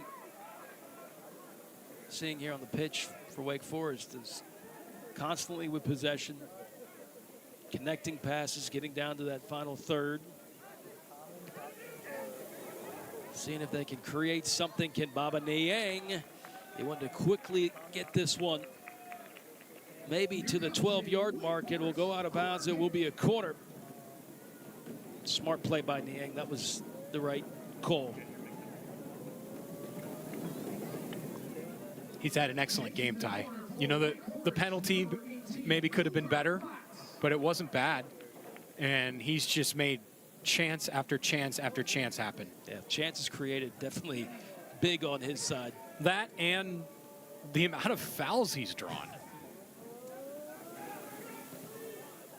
Curling. That was intended for Paris Mitchell to come on.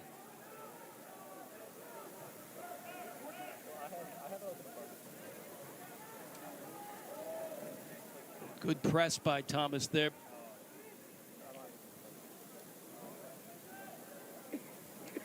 I really feel that if Wake Forest is going to get another goal, it's going to be off one of these turnovers here in that midfield and then quickly over the top, because Radford has done a sensational job of making sure they get everyone back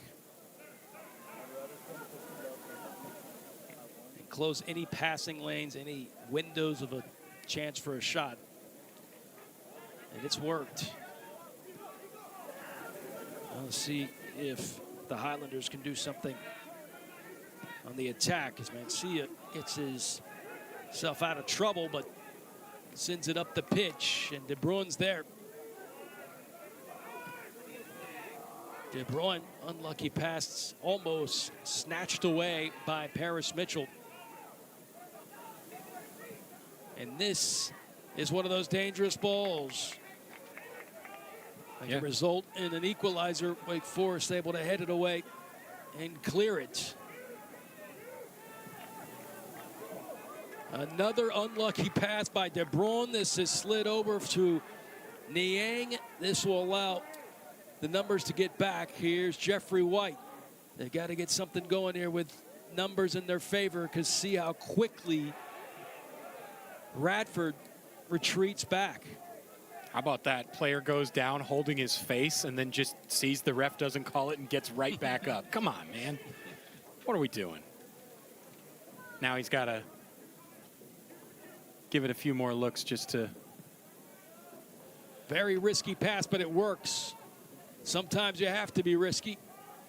Here's a good shot, but it's knocked away from the frame, just left of the cage there.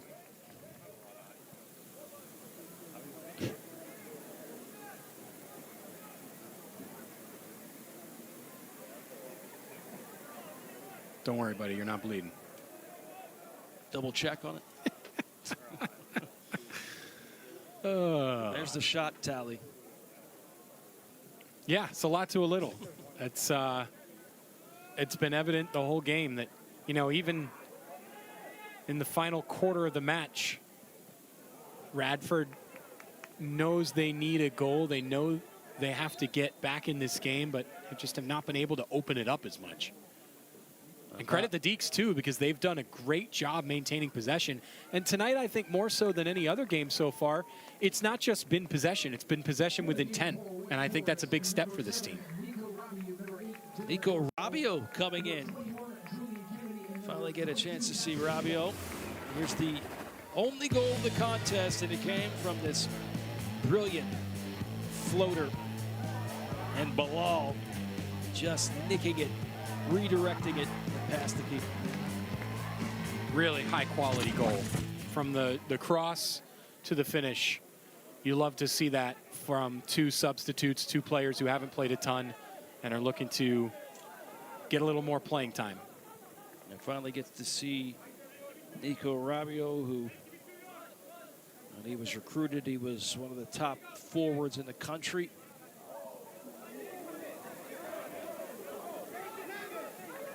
And see it.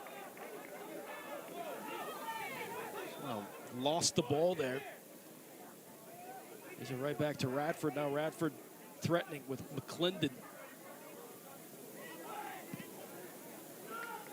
And Ponza playing this up, but De Bruyne there. Able to cut it back, leave Julian Kennedy in his dust, but hoping for that chipped ball. And here's Rabiot.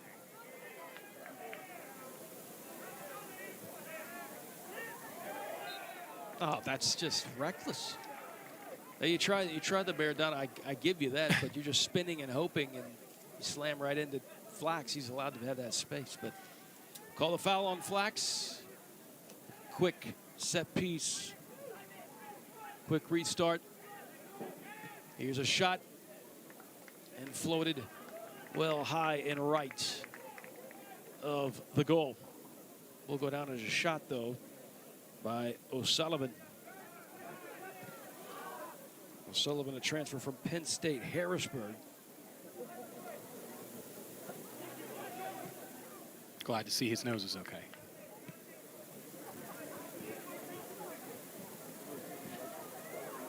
We were. Bassett Umar, a transfer from Dayton, is back in.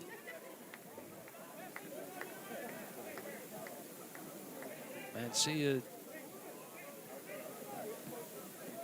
might be auditioning for an outside back position with some of the injuries, and he understood the assignment tonight. He's done a fantastic job.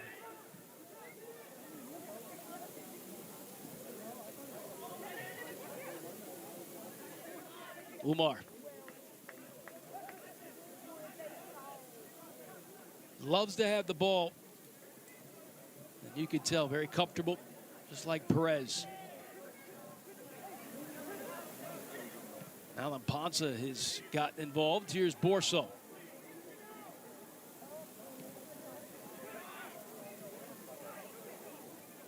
Flax sees the space, and he'll play it.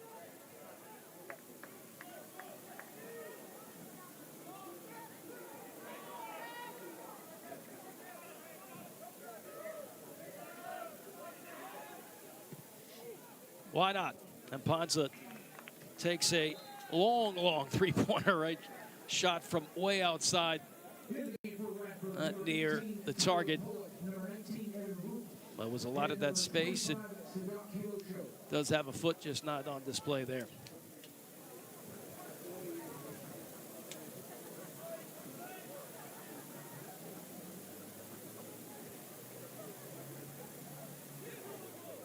Just 1-0. Under 20 to go.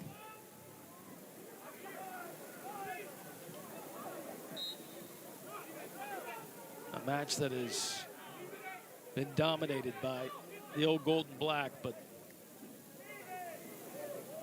hanging on to a 1-0 win right now.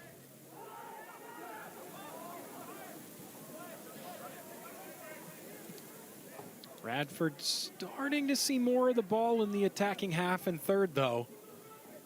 Deeks have not managed to get that second goal, so as we said earlier, this is where Radford might start to feel a little more confident, like, hey, momentum's on our side. How many matches have we seen like that you're describing here at Spry, where possession, 75% shots, as a 1-0 lead, and then a long ball put into the box turns into the equalizer. As Borso was hoping to connect with Kennedy. And the idea, all the ideas are right. They're there. They're just a tad off on connecting.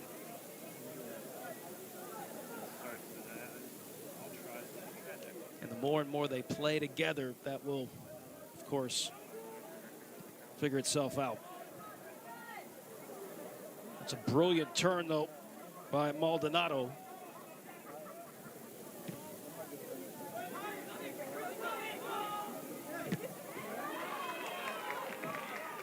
But Abid Lahi will turn, plays it right back.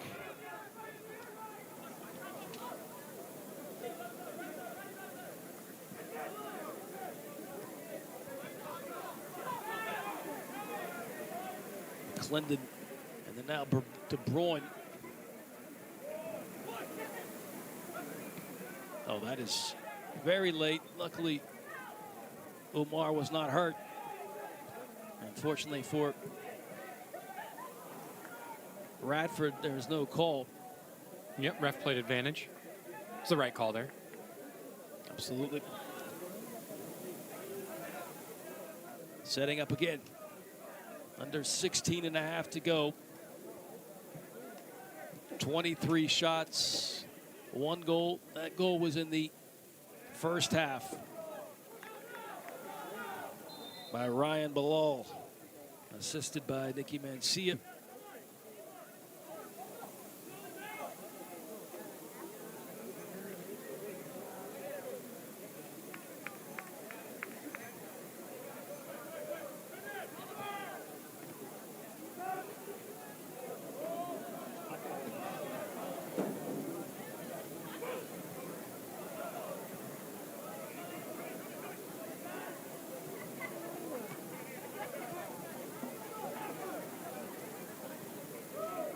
WakeForest has not managed to get that second goal, but what they have done is put a lid on things on the other half.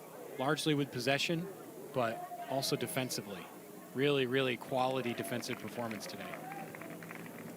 Bassett Omar was waiting for those long legs to open up for a possible Meg on De Bruyne, but was able to get a corner kick instead.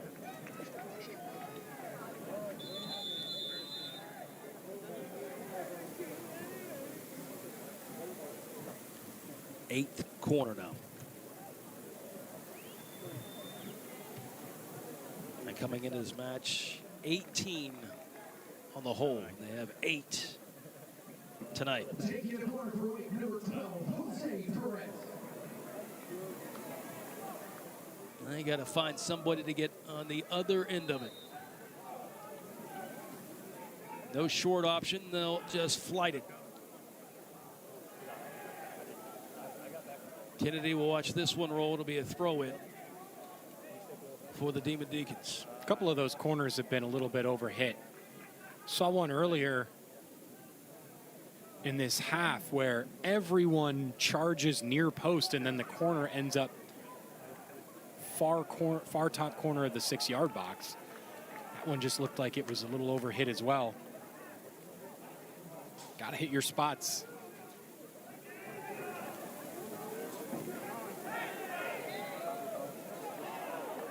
Oh, the foul on Flax. So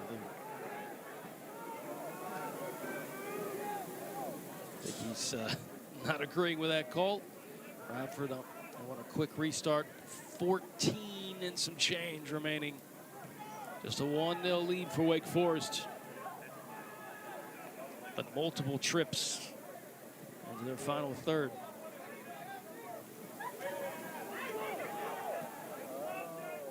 Omar. Now it's 3v3. See how quick, though, Radford gets their bodies down there. I mean,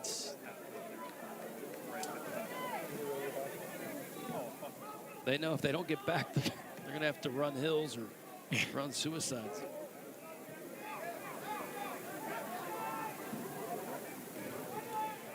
Mid-season beep tests. Very slim area there, and Rabio lost it. Good tackle there by Omar. Omar gets spun down. Here's a free kick.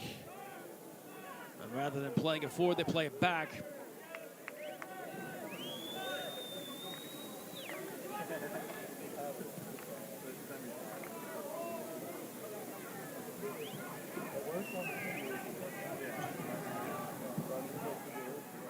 Omar.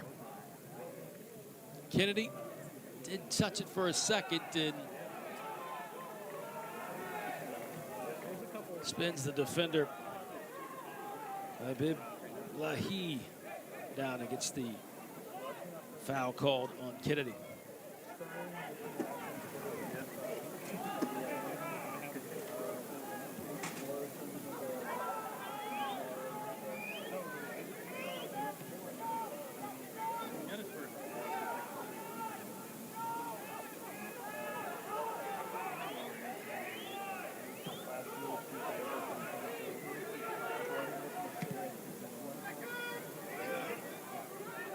you look at this roster, Kyle, you see a lot of these offensive weapons that are capable of putting in massive amount of goals.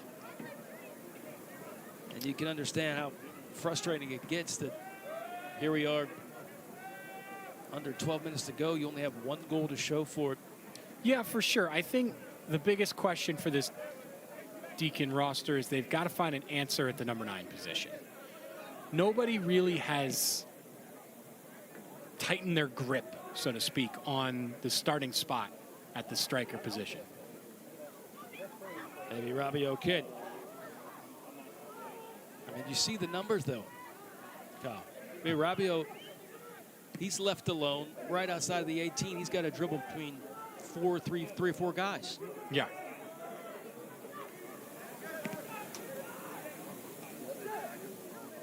That's what it takes, though. I mean, that's why you feel like you need to get that turnover closer to that, a little bit more up towards that attacking third, and then quickly get on that quarter counter and get up the pitch.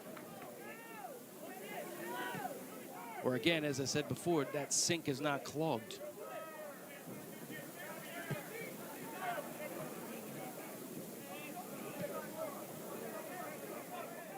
I mean, look, as soon as Wake Forest gets it right at the midfield, it is automatic retreat, get back. Yeah, for sure. And it's funny. I remember talking about this narrative with a couple of different teams. It was true for Arsenal for a while. It's true for the U.S. national team right now. Is people always go, oh, they struggle to score against bunkered opponents. It's like, yeah, that's the point of bunkering. Like, the other team is literally selling out to stop you from scoring. Radford's had nothing up front. They've packed it in and tried to keep Wake Forest from scoring. So I love when people say, oh, they struggle against low blocks. Right. Yeah. Of course they struggle against low blocks. That's the point. It's a lot of traffic in there. It's hard to dig out a hole. Maybe Bassett Umar can. Oh, this is played nicely. Oh, almost a spin by Nico Rabiot. And almost deflected and went in. That's the most impressive attacking move that the Deeks have had tonight. That was wonderful. And the final ball in by Umar, instead of taking it himself, just to cut it across, was absolutely the right idea. He just had a little too much on it. That was gorgeous, and it deserved a goal. I'll set it up again.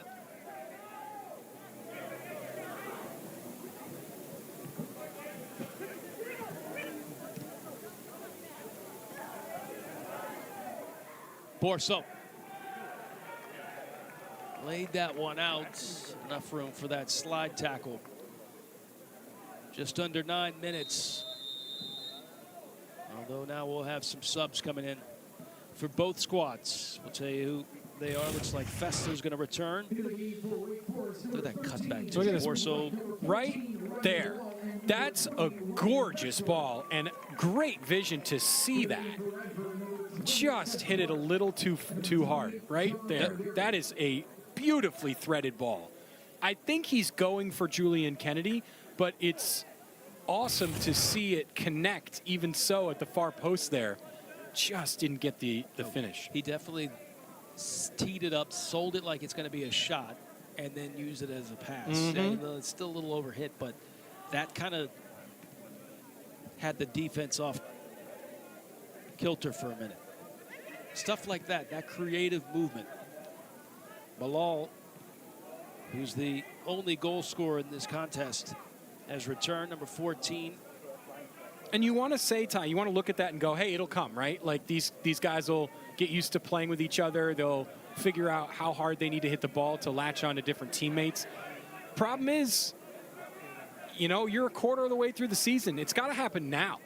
And that's the pressure that these players are under. That's the pressure that Bobby Muse is under, is that, sure, it's nice to say, oh, it'll come. And you want to play your best at the end of the year. But you've got to get results now, too. And, they're only up 1-0. Anything can happen in these last 8 minutes.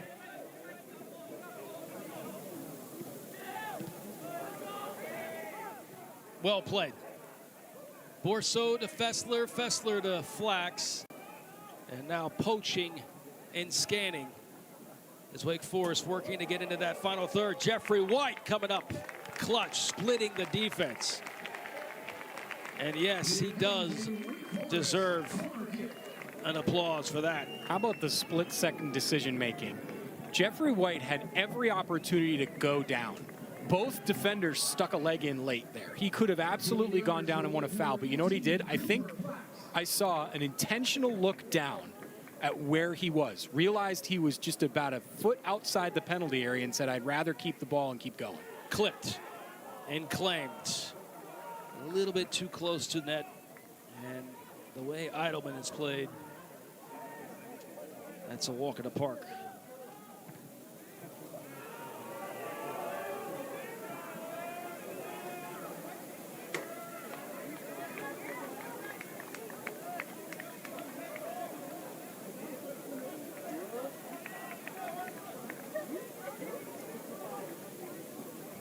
Coach Muse doing the Berhalter over there with the ball outside of the touchline. A little dribbling. I don't think he wants any part of that. Yeah, I don't think so either. Travis Smith Jr. has got his hands full trying to avoid this press. Works in the favor of the Highlanders, and with just 6 minutes and some change remaining.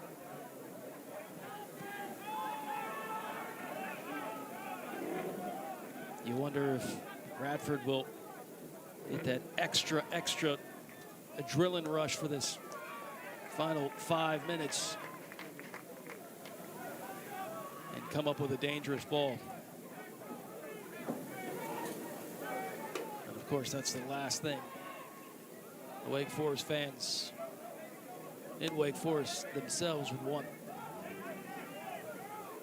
Long throw in coming, somewhat long. Now here's the counter where it can work brilliantly for Wake Forest if they can get everybody down quickly. Borso trying to wait for his teammates to get down there, but again, the numerical advantage goes to the red. Also, in the waning minutes of this second half, with Virginia on the slate next on Friday night.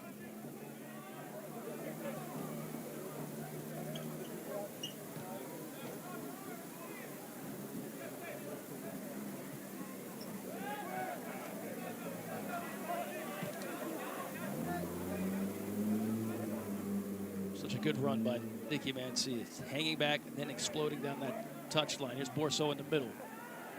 Very risky pass, but Omar on it. Plays it back to Fessler. 4.5 to go. Deacon searching for a late second half goal to make it 2-0. And see it forcing that one, but look at the hustle to come back and claim it back.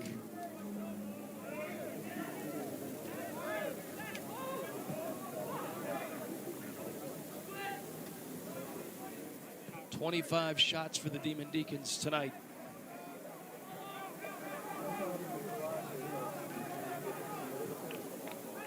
This is lifted a little too much. Just a bit. Just a bit. Just a bit outside. You have to imagine these are some attacking changes for Radford. Under 4 minutes to go. Give it all you got. Doesn't matter if you lose 1-0 or 2-0. This isn't the Premier League. It's not a competition where goal difference matters. Of course, throw it all forward. You know, one that stands out, that stat that there's no corners allowed. The Wake Forest hasn't allowed Radford with a corner because you know who's lurking. The possible target, that guy right there that just came in the center of the pitch at 6'5". Brought it back. Foul called. And here we are. There's one of these, either a corner or a set piece like this to get number 8 involved. Bilal is marking up on him.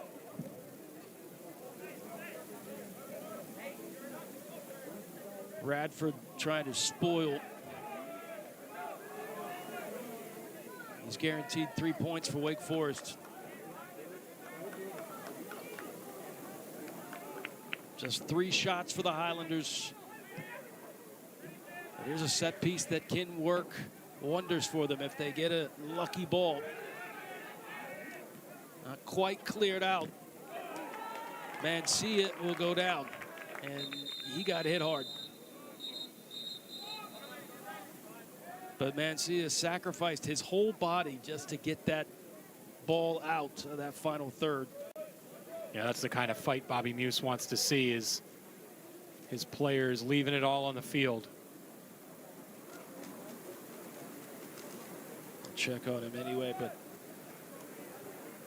Mancia came in that first half and immediately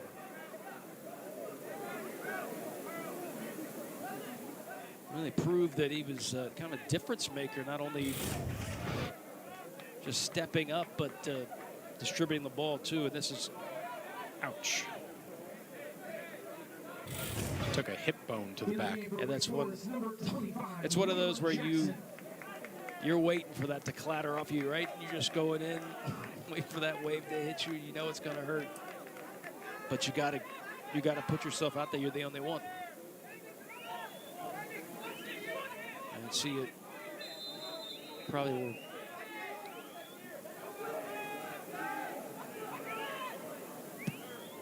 The chat with Coach Muse. This is very dangerous. That is probably the right ball to play.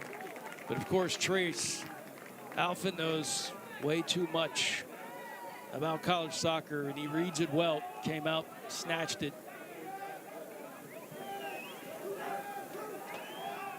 But those are the balls that make you gasp for air. So if you're Demon Deacon fans out here, Radford knows it. They wanted it. That might be their only chance with about 2 in 6 seconds remaining.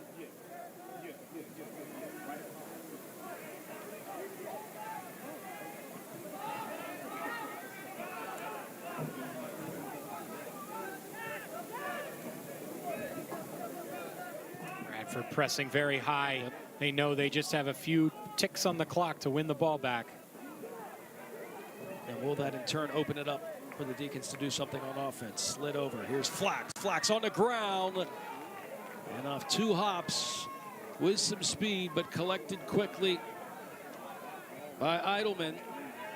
And then the quick long ball over the top. 80 seconds remaining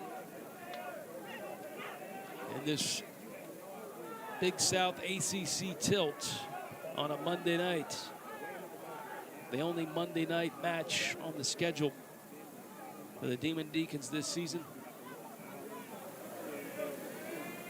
1 minute remaining in the second half. Nice step. Omar knows he's in offside position. He'll have to wait.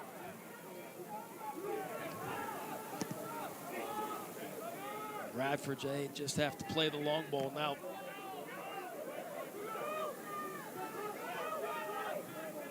Here comes the press.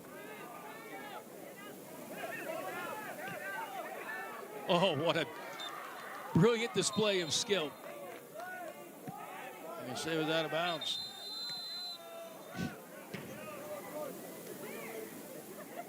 Also looked like he just caught that, cradled it down. In the professional leagues, that booting the ball away like that is a yellow card nowadays. Yes. But here they can stop the clock, so it doesn't matter. Ty, I got a question for you. This one's relevant from what we were talking about earlier from a broadcast perspective. Correct. All right. Is it leave it all out on the field or leave nothing out on the field? Leave it all on the field or leave it on the field? No, leave nothing on the field. Oh, yeah. See, both can mean the same thing, but both are total opposite, right? Didn't we have... When the last time we were hanging out, we were talking about these kind of things? Yes. Yes.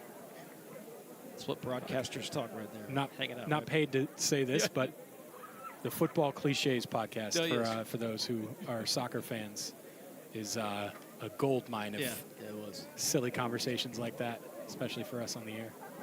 That was one they discussed last week.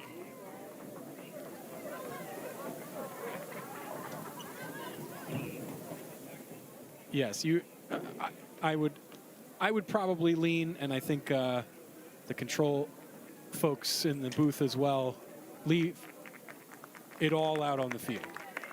But I guess the other one could mean the same. Good to see Travis Smith Jr. up and able to walk off on his own power. I mean, you gave everything, so nothing was left on the pitch. Correct. So, but correct. Either or.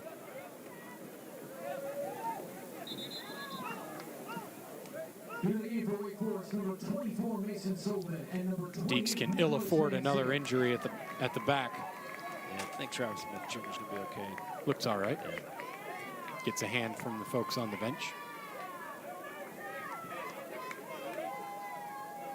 May not be the prettiest of wins in Wake Forest history. Still some ticks remaining, but at this point, it's a win is a win, and they'll take it. You got to take the 3 points. They're off and running now. They want to see if they can get a buzzer beater. They might do it. An offside call will fizzle this one out.